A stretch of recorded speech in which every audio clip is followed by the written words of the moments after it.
Doctor Ambedkar एक अद्भुत अवतार। स्वतंत्रता संग्राम के रूप में भारतवर्ष में जो क्रांति 15 अगस्त से पूर्व हुई, उसके नायक मंगल पांडे, लाला लाजपत राय, चंद्रशेखर आजाद, भगत सिंह, सुभाष चंद्र बोस और अहिंसावादी महात्मा गांधी सहित मां भारती के असंख्य वीर पुत्र रहे हैं। किंतु तत्कालीन भारतीय समाज में अमानवीय एवं अमानुषिक प्रहारों से त्रस्त मानवता को परिताड़ देने के लिए जिस महाक्रांति के प्रारंभ भारतवर्ष में स्वतंत्रतायोत्तर काल में हुआ, उसके एकमात्र और केवल मात्र महानायक डॉक्टर भीमराव अंबेडकर ही हैं। इसमें किसी भी प्रकार का संदेह अथवा अतिशयोक्ति नहीं है।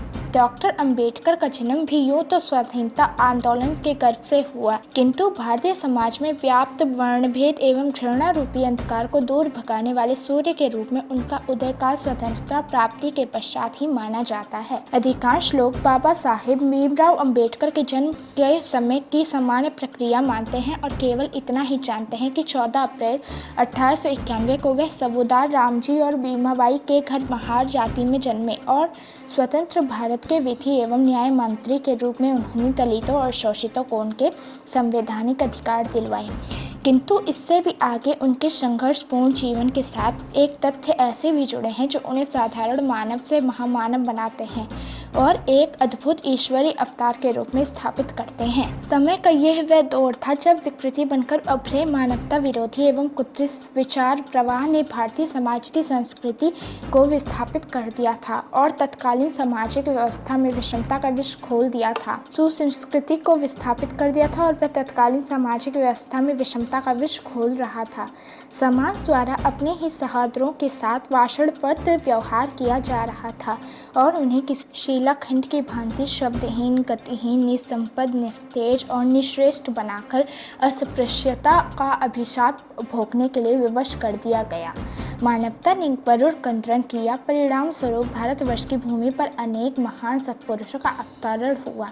इन महान विभूतियों ने अपने शिक्षाओं और वाणी प्रवाह के द्वारा भारतीय समाज में व्याप्त अज्ञान और रूढ़िवादी के पर्दे को हटाने का निरंतर प्रयत्न किया और दलितों को उनके अधिकारों के प्रति सचेत भी किया, जिसके फलस्वरूप दलित समाज में कुछ चेतना को उत्पन्न हुई, किंतु आशातीत परिणाम प्राप्त नहीं हुए।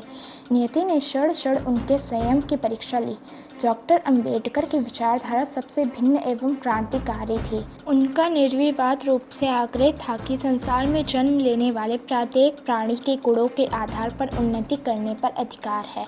यदि कोई सामाजिक व्यवस्था उसे इस अधिकार से वंचित करती है तो उसे खंडित कर दिया जाना चाहिए। डॉक्टर अंबेडकर ने जीवन पर्यंत अपनी इस क्रांतिकारी विचारधारा के अनुरूप आचरण किया और कड़े संघर्ष की अग्नि परीक्षा में उत्तीर्ण होकर भारत सरकार के न्याय एवं विधि मंत्री के रूप में अस्पृश्यता विरोधी प्रावधानों के पीछे उनका यही तर्क था। जब भारतीय समाज की वर्ण भेद आधारित व्यवस्था में समग्र रूप से परिवर्तन नहीं लाया जाता और नए सामाजिक मूल्य स्थापित नहीं किए जाते, तब तक दलित समाज की दिशा में कोई अंतर नहीं आने वाला। इसी सिद्धांत को मूलाधार बनाकर डॉक्टर अंबेडकर ने अपने जीवन में दलित मुक्ति संघर्ष की प्राथमिकता दी और सामाजिक समरसता के रूप में भारतीय समाज के दलित एवं उपेक्षित वर्ग को जीवन का संवैधानिक अधिकार दिलवाया। परिणाम स्वरूप उनके जीवन दर्शन की व्यापकता और संघर्ष की भूमिका देश की परिधि से निकलकर वैश्विक और वैश्विक हो गई और एक अद्भुत अवतार के रूप में मानव समाज रूपी व्योम में तारामंडल में ध्रुव तारे की भांति सुशोभित हो गए।